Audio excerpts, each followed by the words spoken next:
ஆனால் ஒரு மாதம் மேலே ஆச்சு. நான் வைத்தியமும் பண்ணிட்டேன். என் புண்ணு ஆறலை. வாயில் ஒரு புண்ணு இருந்துகிட்டே இருக்குது. டாக்டர் கிட்ட வந்து ஐயோ இது கேன்சராக கேட்கும்போது அங்கே தொட்டு பார்த்தா அது ஹார்டாக கூட இருக்காது. என்னடா பார்த்தா ஒரு பெரிய ஒரு பல்லு குத்திகிட்டே இருக்கும்.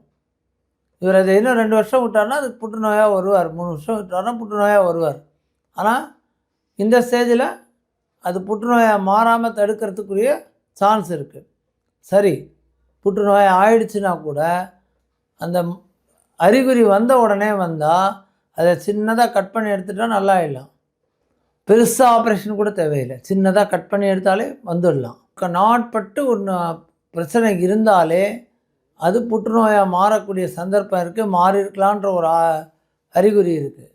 அதே மாதிரி ஒரு மச்சம், ஒருத்தருக்கு ஏற்கனவே ஒரு மச்சம் இருக்குது, அது அப்படியே இருக்குன்னா அது ஒரு பெரிய விஷயம் இல்லை.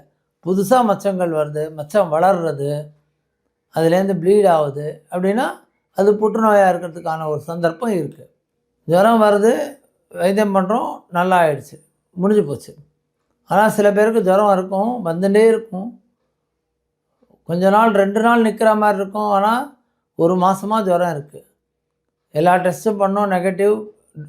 ஒரு டோலோ 650 போட்டால் சரியாயிடுது. சரி பரவாயில்ல, எனக்கு ஒன்றும் இல்லைன்னு விட்டுலாமல் அது உடனே பார்க்கணும். ஏன்னா பாடியுடைய ஒரு வகையான ரியாக்ஷன் தான் ஜுரம்.